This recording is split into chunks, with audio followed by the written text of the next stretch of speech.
आइए तो आज आपको एक बड़ी खबर से रूबरू करा रहे हैं। खबर ये है कि जो खबर सुनकर आप चौंक जाएंगे। चौंक इसलिए जाएंगे कि आप 2012 से लेकर 2016 तक काम करने के बाद भी आज तक आप तड़फ रहे हैं, आज तक आप बिलख रहे हैं, आज तक आपको नौकरी नहीं मिली है। इसलिए मैं कह रहा हूँ कि इसलिए इस खबर से आप चौंक जाएंगे कि नीतीश कुमार जो है वो अभी इस ऊहापोह में है कि सांख्यिकी स्वयंसेवकों की नौकरी करें या नहीं करें।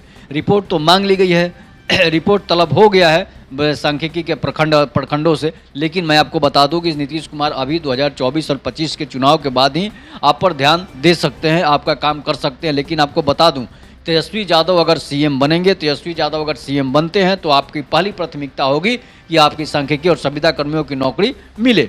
इसलिए कि तेजस्वी यादव ने अपने मैनिफेस्टो में भी ये बात जाहिर किया था, डाला था कि मैं अगर मेरी सरकार बनती है, मैं सीएम बनता हूँ तो मैं सांख्यिकी और संविदा कर्मियों की नौकरी पक्की करूंगा। इसलिए कि मैंने आपके नीतीश कुमार का और जो तेजस्वी यादव हैं उनका घोषणा पत्र उठाकर देख लीजिए कि किस तरह से 2021 के चुनाव में जो है 2020 से 21 के चुनाव में तेजस्वी यादव ने अपने घोषणा पत्र के पहले पन्ने पर लिखा था कि सांख्यिकी कर्मियों और संविदा कर्मियों की नौकरी मेरी सरकार बनते ही मैं उनकी नौकरी जो है 60 साल के लिए करूंगा, उनको नियमित वेतन दूंगा और इसके बाद जो छुट्टियां होगी जिस विभागों में भेजा जाएगा ये पक्का था। लेकिन मैं आपको बता दूं कि उसके बाद नीतीश कुमार ने भी अपने घोषणा पत्र में ये बात डाल दी कि मैं भी सांख्यिकी कर्मियों और संविदा कर्मियों की नौकरी करूंगा। लेकिन नीतीश कुमार जो है उनके पेट में दांत है, तो समझिए कि पलटू राम कुछ भी कह के पलट सकते हैं, इसीलिए उनका नाम पलटू राम रखा गया है। लालू प्रसाद यादव ने इसीलिए उनका नाम पलटू राम रखा था कि ये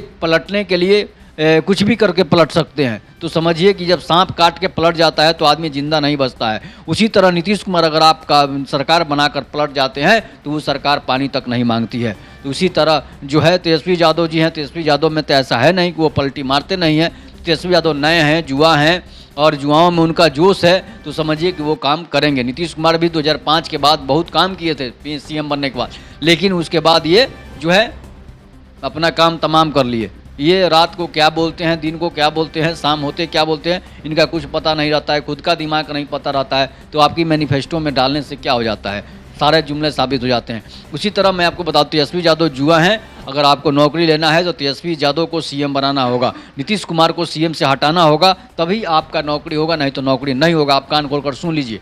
मैं इसलिए ये कह रहा हूँ, गुस्से में कह रहा हूँ कि तेजस्वी यादव युवाओं पर ध्यान देते हैं, बेरोजगारों का हमेशा मुद्दा उठाए हैं, तो समझिए कि तेजस्वी यादव ही आपका कल्याण कर सकते हैं, नहीं तो ये नीतीश कुमार आपका कल्याण करने वाला नहीं है। इसलिए नहीं है कि नीतीश कुमार को कहा जाता है कि सीएम नीतीश कुमार जो हैं वो क्या क्या करते हैं आपको पता होगा शाम को। तो समझिए कि अगर वो काम करते हैं तो फिर समझिए कि आपकी नौकरी कैसे हो जाती है, आपकी नौकरी भूल सकते हैं। तो इसलिए मैं आपको बता रहा हूं कि तेजस्वी यादव को सीएम बनाने के लिए सांख्यिकी स्वयंसेवक एरी चोटी का जोर लगाएं, तेजस्वी यादव को सीएम बनाएं, तभी आपकी नौकरी होगी, नहीं तो कोई नौकरी देने वाला नहीं है। नहीं तो आप किसी दूसरे का सरकार बनाएंगे तभी आपकी नौकरी होगी। अब नीतीश कुमार से आशा नहीं रखना है। 2024 भी बीत जाएगा, 25 भी बीत जाएगा, 2035 भी बीत जाएगा, लेकिन नौकरी नहीं होगी। इसलिए नहीं होगी कि नीतीश कुमार युवाओं पर उनका ध्यान नहीं है। उसको सिर्फ और सिर्फ जातिवाद करके वोट लेना है। जातिवाद करके वोट लेना है तो समझिए जो नेता जातिवाद करके वोट लेते हैं वो नौकरी नहीं देते हैं। आप उसके पीछे झंडा ढोने वाले नहीं हो सकते हैं। तब तक के लिए नमस्कार, जय हिंद, जय भारत, वंदे मातरम, जय श्री राम।